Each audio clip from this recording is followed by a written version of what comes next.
So everybody, what time is it? What time is it? It is mid-year 2025, and in my mind, in my world, after 30 years of doing this, I determined that this is evaluation time. So let's have a conversation about that. Why is it evaluation time? I think you need to create your business strategic plan for your upcoming year in the fourth quarter of every year and get everybody on board. Go off-site is my recommendation. This has been one of my most successful actions at Meg Academy, teaching owners all across the country how to actually get the greatest group participation. You know, it's kind of like if you're a parent and you're raising children, the cake is so much better when the kids participate in destroying the kitchen, breaking the eggs, flour, sugar, milk, butter, everything that goes into it. But boy, when that cake is baked and it's on the table, they take some pride in having it some participation in it. They got their hands in it. Same thing goes in business. In the fourth quarter of every year, I like to take my executive team or my management team or my decision makers, people who are influencers within my business, and go off site. Doesn't have to be crazy. You don't have to go to Disney, but just somewhere off site, rent a room at a local hotel, a business forum or something of that nature, or go somewhere special. And take a day or two and build out your business strategic plan. Full-blown targets, objectives, finances, profit margins you're seeking to get, top line revenue targets, hiring numbers that you're looking to get. You and I both know every full-time therapist, depending on where you are in the country and your reimbursement, is going to generate $4,000 to $5,000 a week in revenue for this practice. So I believe in full transparency. I believe in coaching and teaching and training full transparency. I mean, I don't share my social security number and my actual income on my W-2. I'm not going that far, but I am saying, hey, if we're ending the year at this gross revenue, we want to get 15% growth. We want to get 15 to 20% net revenue year over year. If we're not making 15 to 20 cents on the dollar or greater for everything we're doing, what are we doing? So just get that buy-in, get that group participation. Transparency breeds trust. That's something that we talk about here at Meg Business Management all the time, whether we're providing remote administrative services or whether we're providing owner practice management coaching services. It's so important to be transparent about your pricing, about your services, about how you're going to go about doing things, both with your patients and your staff. So that is just a little sidebar TPS, tip for professional success, if you will. Really embrace that. The more secretive you are, the more secretive others will be, the more distrusting you look. So keep that in mind. Think about that. So it's time for a physical. It's, coming to the end of July 2025, and it's absolutely time for a physical somewhere in June, July. And what do you want to do? You want to do a practice evaluation. I'm doing one this Wednesday. I'm doing a practice evaluation for a practice all the way across the country on the West Coast. I'm in Georgia. And what I'm going to do, can do everything remote these days. Give me all the data that I request ahead of time, and then I go through it. And what do I do? And I'm going to share with you exactly what I do, exactly what I think you should do. If you have an outside source and you want somebody outside to do it and have a critical eye and tell you those things that you can't spot, or really push on you on those things that you have justifications for, because trust me, we all have justifications. I justify why I'm doing what I do. Sometimes I have to step back and go, well, wait a minute. Why am I stuck on this fixed idea? Maybe I need to embrace a different concept or a different thought. I mean, truth be told, I've taken the last 10 months to completely dismantle my entire operating structure from a vertical, siloed 3 income streams, 4 income streams, top, bottom, everybody answers to the top. Get rid of all of that. I mean, just to be fully transparent, I have a group team approach now in management of everything that we do. Department by department, department heads collaborate, they exchange ideas, share and exchange problems and solutions, and we're learning and benefiting from the collaboration of each other. It's no longer your problem over here or your situation over there or your condition over here. It's all of our conditions, and we all can feed off of each other and help each other do a better job. Same thing in your practice. So let's evaluate. Number one, let's go ahead and evaluate the people inside your market. if I'm taking you on and I'm going to be your business coach, one of the very first things I want to know is where are you located? I mean, obviously, right? Where are you located in the country? I mean, I need zip code. I need street corner. I need to do a Google map. I need to do a search. I need to see your ingress, egress, second floor, first floor, windows, signage, building frontage, parking, square footage, of your practice inside, 1 bathroom, 2 bathrooms. I mean, I know that sounds like that doesn't matter, but it does. It really does. I want to optimize the amount of every single square inch that could be an income generation facility. I want to turn it into an income generation facility. How big is the waiting room? How small is it? So we want to do a little bit of our market research. Included in that market after environment is I want to know who are the people in my community. Am I blue collar, white collar, a little bit in between, high income, low income, fully insured, not insured. I do this by looking at households. How many people are in the household? How many people are employed? What's the average age within, I don't know, a 30-minute drive of your facility, because that's really where your public is. Your public is a 30-minute drive, not miles, because it depends on where you are. You could be urban or rural. So I've long since learned it's about time. People are very happy to drive up to 30 minutes for their healthcare, but more than that, you start pushing it and they fall off and look for something more convenient. So I want to know who the people are in my community. I want to know who the employers are in my community. I want to know what their social economic status is, what their demographics are. So I definitely want to know about my people, number one. So this is part of my evaluation. I really do a market research, market analysis, if you will. Now, for you, on your side, you could do that through realtor websites. You can do that through your county websites. You can pull all that stuff up. It's pretty easy to do. We have some specific websites that we use routinely over here, so we can go right in and get that data for you and save a lot of time. Number two, what we want to do is we want to look at our patients. Let's look at the patients that are actually coming in the practice. Let's break them up. What percent of our practice is Medicare aged patients, 65 or older? What percent is commercial? Which type of commercial? Let's rank them top to bottom by volume. Then let's go ahead and create a fee schedule and let's rank them left to right on reimbursement levels. The ones on the furthest left on my Excel spreadsheet are going to pay the highest. Ones on the furthest right pay the lowest. I'm going to highlight the middle. I need to know that because then I'm going to look at that and say, well, which patients are coming with that insurance? And where are they coming from? Particular area in my town, in my community, where they live? Or where are they employed? Where are they coming from? How are they finding out about me? So I'm going to do a lot of survey of my patients, a lot of get to know you. One of the ways I can do that is I should be able to go to each and every one of my clinicians, even my admin staff, if I have any anymore.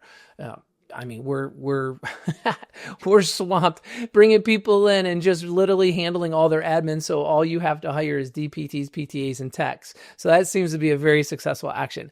But I want you to go to a therapist and say, tell me 5 things about that patient, that patient, that patient. If you're going to be different than a sterile, whitewashed healthcare environment, then you're going to know 5 personal things about every single patient. Where they work, where they live, do they have kids, do they coach soccer, are they married, what church do they go to, what hobbies do they have, anything, what kind of car do they drive. I mean, if I'm in a social, personal, somewhat intimate kind of work servicing industry like physical therapy, then I surely don't want my people to feel like a knee or a shoulder or a hip. They need to have some connection to our practice and connection to the providers providing the services to them, because it's a joint effort to get well in physical therapy. It's not just what I'm going to do, it's what we are going to do. So maybe moving on from there, you look at your, after you evaluate your patients, you look at your staff, you look at your personnel.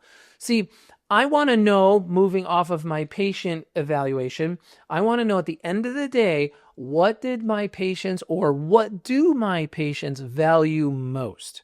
And it's not typically what you think. What do your patients value most? I know when I was running my clinics, when I surveyed my patients, number one were the clinical staff, or was the clinical staff providing the care, confident and competent. Like literally, patients pay attention to what you say. Are you wishy-washy with your plan of care? That's lack of confidence. Oh, I don't know, whatever you can fit in your schedule, 1-2 times a week. Why don't you go up front and go ahead and make out your schedule, and I'll see you for about 3-4 weeks and we'll see how it goes. I would never come back. That would be the last time I'm set foot. No, if I go to see a surgeon or I go to see a doctor, they're going to say, based on my findings, I determine you have this. The course of action to resolve it is this. And what you're going to do about it is take this medication or get this follow-up test. And what we're going to do is follow you up. I'll follow up with you at a certain point in time, and I'm looking for your blood level markers to be this or this or that. Objective, this, A, B, C. If you're a wishy-washy therapist, you lack confidence in the eyes of the consumer, in the eyes of the patients. So it's not what you think. I want to say my plan of care based on the subjective information you shared with me, based on the findings from your physician, and based on what I see, I think we got a meniscus tear. Based on that finding, we're going to go ahead and apply a protocol to rehab this meniscus tear, and we're going to collaborate together in each and every session. You're going to have home exercises to do. I'm going to have advanced manual therapy to do here. And together, we're going to resolve this in 4 weeks or less. I need you to come in 2 times a week, and that's going to be the speediest, most efficient, and most productive manner in treating this condition as it presents itself today. Boom. That's what should be said at the end of every eval. Coaching your staff, right? So moving off of the patients, like I said, what do they value most? How do they see your practice? I digress. I was about to share with you the findings in my practice. Are my staff or the people treating me confident and competent? Do they demonstrate knowledge and skill set in the area of physical therapy? Number one. Were the people that I engaged with over the phone and in person friendly and nice? Friendly and nice, like nice people, but also have a friendly demeanor, right? Different things. Like nice is truly in your DNA. I'm a nice person. And was the facility clean, neat, and organized? So that's what I went off of. Like, how could I hire the best and the brightest? How could I make sure that everybody answered the phone with a smile? Everybody was friendly and nice, no matter what the situation. They chose to not react when things didn't go their way or something was said to them rashly or aggressively or harshly, or, they didn't get offended. None of these people know you personally, and they were able to respond, not react. I would coach on this all the time with my staff. Take a minute, take a deep breath, let the energy out, and then respond intelligently, analytically to what's in front of you. If the situation is emotional, diffuse it by separating, putting some time in there in between when you need to respond. Give it a minute, give it some time. So anyways, I do all that coaching. That's all Mega Academy. We can dive into that later.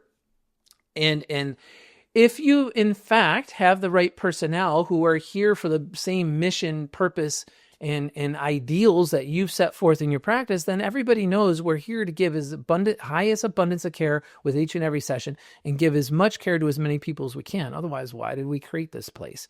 We're here to help improve the health and physical functional independence of all the patients that choose to come here within our practice. Each and every one of them mean a lot to us. So that's what I'm looking for in my personnel.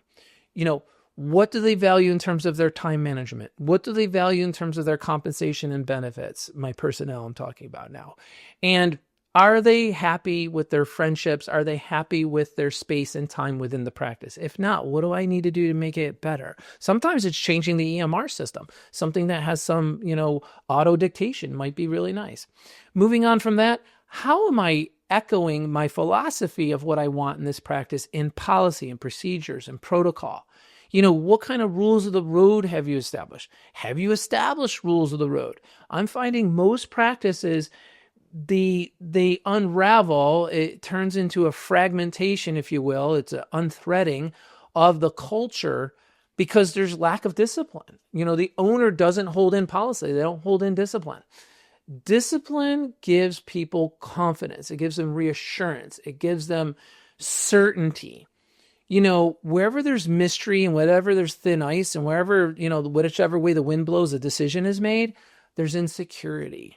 So a lot of practice owners I'll see don't quite have the culture they want because they haven't quite established themselves as the authority, as the final message, as the firm, committed person to the policies that they've set forth. So please hold your line. It's kind of like running your household, saying yes to everything with your children who are under 8. It's going to be a disaster. Yes isn't always the exchange in abundance that one deserves. Sometimes no is absolutely the better answer because it literally gives them the inbounds and out of bounds definition that so many practice owners lack the ability to put in place, and so many practice staff thrive. People just want to know how I'm being evaluated, want to know what's right, what's wrong, what's good, what's bad, what's in, what's out. Give them that. They will thrive in that environment. Trust me. From there, if you have good policies, protocols, procedures, rules of the road are well established, there's an employment ladder of opportunity that you've afforded people to know about and to pursue. You're encouraging and investing them personally and professionally. This evaluation is going well. Like, that is one of the things I would do in the evaluations. I would interview your staff and I would ask 8 different questions. I've been asking them for over a decade, specific questions. One of the questions, I'll just give you a little insight to one of my 8 questions, is how do you feel about the owner, both their executive skills and their personnel management skills? Their executive skills, everybody needs to define it, is what's their ability to see through the situations in front of them, come up with a strategic plan and institute that plan and hold to it to hit the targets and goals. What are their personnel management skills? The ability to rally the troops, put everybody on the same boat, row in the same direction, and keep keep a tailwind going, moving the boat downstream in the direction it needs to go, because they can assemble group agreement. They can alleviate disagreement and bring about group agreement. What's their skill set in that? So that's one of my questions that I do ask in part of my evaluation of a practice. Because look, mid-year, this is time that if you get these findings, you can change and pivot from your business strat plan. Maybe you need to do more cash-based services. Maybe you need to go after this factory or this big business in town that has higher reimbursed insurance covered employees, workers. And we want them coming to us, right? So maybe we need to pivot and put some emphasis over there. So the evaluation really tells you a lot. Knowledge is power. We've heard that 1,000 times. And then we need to move into the payment. It's time to fight back against these insurance companies who are not paying you what you deserve. So we literally have to fight back and get what you deserve in terms of payment. And there's some strategies on how to apply that. So I evaluate your book of business and what percentage you're getting from what, and are you getting fairly paid for what you do? Maybe there's some we got to ditch. Maybe there's some we have to lean into. Maybe there's some we have to create that we don't have. I look at that. Maybe the billing's the issue. Maybe it's not going out on time. Maybe they're not using the right modifiers. Maybe they're not capturing bundling, or maybe they're not following up or posting, or maybe you're writing off thousands of dollars because of insurance verification and lack of authorization, follow-up and tracking and proper documentation. I want to see all of that. I want all of that to go away and get better. Last but not least, it's about profits. All of this needs to bring it down to profits. If this practice isn't generating 15 cents on the dollar, 20 cents on the dollar or more, then we have a problem. There's a health issue here. The physical of the practice and of your operations and of how you're running the business all comes down to the blood work, right? It all comes down to the labs. And the labs are your financials.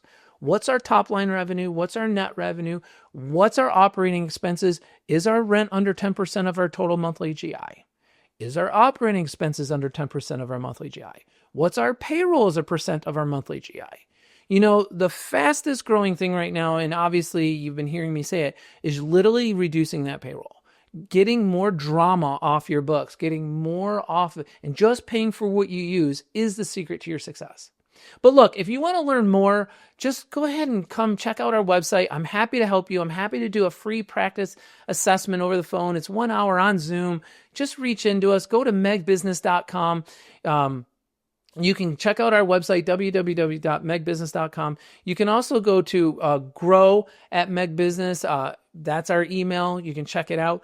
You can even go to info@megbusiness.com. That's another email. Call us. Send us a pigeon, message in a bottle, whatever you need. I'm here for you to live the life as a practice owner that you deserve for yourself. Do a nice physical. It's time for a good health check. I think that information is power. And with that information, you're going to be able to do something to benefit you greatly before the year's up. So that's it, everybody. Thank you for coming to my channel and listening to what I have to share with you. I want you to have the best life as a practice owner that you possibly can have. That's what it's all about. So I wish you all the best. Thank you.